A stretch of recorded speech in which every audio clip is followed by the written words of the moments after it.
आज के बालिका वधू एपिसोड की शुरुआत रतन आनंदी पर हाथ उठाने के लिए दोषी महसूस करने से होती है। रतन आनंदी से माफी मांगती है। आनंदी तब भी नाराज है, इसलिए रतन उसे अपनी इच्छा बताने को कहती है। आनंदी रतन से मंदिर ले जाने के लिए कहती है। रतन को सुखद आश्चर्य होता है। आनंदी कल्पेश को चिढ़ाती है। मंदिर में आनंदी किसी को ढूंढती है और रतन से पूछती है कि क्या वो खेलने जा सकती है। रतन आनंदी से कहती है कि पहले प्रार्थना करो और फिर खेलने जाओ। आनंदी गोदावरी से मिलने आती है, जो मंदिर के पीछे नाच रही होती है। वो पूछती है कि आनंदी कल क्यों नहीं आई। आनंदी याद करती है कि रतन ने उसे कहा था कि वो सच ना कहे जो उसके परिवार के लिए शर्मिंदगी ला सकता है। आनंदी गोदावरी को सिर्फ ये बताती है कि कल्पेश बीमार था। फिर दोनों खुशी खुशी डांस करते हैं। रतन वहाँ आनंदी की तलाश में आती है, इसलिए गोदावरी छिप जाती है। आनंदी झूठ कहती है कि वो मोर को नाचते हुए देख रही थी। खीमजी कल्पेश के साथ खेलते हैं और उसे शराब की घटना का सच जानने की कोशिश करते हैं। कल्पेश फिर से झूठ बोलने की कोशिश करता है, लेकिन गलती करता है। हालांकि वो बहाना बनाता है और खीमजी को कुछ बताए बिना ही भाग जाता है। खीमजी भवन से बात करने की सोचते हैं। प्रेम जी किसी से बात करते हैं और पूछते हैं कि ड्रेस तैयार है।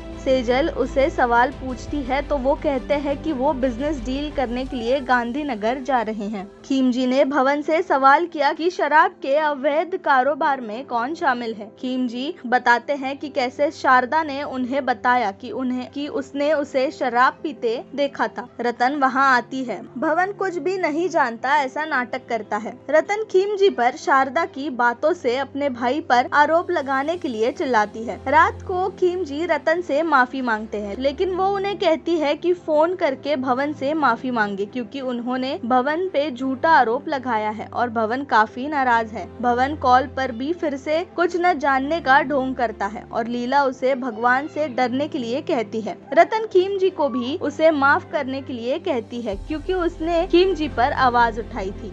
प्रेम जी घर वापस लौटते हैं और सेजल उनसे पूछती है कि क्या उनका काम हो गया है। वो बताते हैं कि भावनगर के लिए सड़क चिकनी थी, इसलिए ठीक था। वो उसे कहते हैं कि उन्होंने पहले ही उसे कहा था कि वो गांधीनगर जाएंगे। प्रेम जी क्लाइंट के बारे में बहाना बताते हैं, लेकिन सेजल को लगता है कि वो कुछ छिपा रहे हैं। जिगर वहाँ गोपाल के साथ आता है और उसके बारे में शिकायत करता है। गोपाल को हेयर क्लिप और लिपस्टिक लगाए देख प्रेम जी और सेजल चौंक जाते हैं। प्रेम जी उसे बुरी तरह से डांटते हैं, लेकिन सेजल उन्हें शांत कराती है। सेजल गोपाल को कहती है कि ये सब लड़कियों के लिए है और लड़कों को इसका इस्तेमाल नहीं करना चाहिए, लेकिन वो कहता है कि उसे ये सब पसंद है। रतन आनंदी को अपने शादी का जोड़ा दिखाती है। आनंदी बताती है कि जब वो बड़ी हो जाएगी और शादी करेगी तो उसे भी क्या एक ऐसा मिलेगा। वो आनंदी के बाल विवाह के बारे में याद करती है। आनंदी सवाल करती है कि क्या उसे दुल्हन के पहनाव को सुरक्षित रखने की जरूरत है। रतन बताती है कि जब एक विवाहित महिला की मृत्यु होती है तो उसे दुल्हन का पहनावा पहनाया जाता है। आनंदी पुरुषों के बारे में सवाल करती है। रतन चौंक जाती है और उसे इस विषय से विचलित करती है, क्योंकि उसके पास आनंदी के सवाल का जवाब नहीं था। बाद में प्रेम जी ने खीमजी को कॉल किया और कहा कि सब तैयार है। खीमजी कहते हैं कि वो कल आएंगे। अगले दिन खीमजी सबको तैयार होने के लिए कहते हैं, लेकिन ये भी नहीं बताते कि वो कहाँ जा रहे हैं। एपिसोड का अंत खीमजी के साथ होता है, जो आनंदी को उसकी लाल पोशाक में देखकर मुस्कुराते हैं। ऐसी ही डेली अपडेट्स के लिए फैक्ट मीडिया को लाइक, शेयर और सब्सक्राइब करें और फैक्ट मीडिया के साथ ऐसे ही बने रहिए।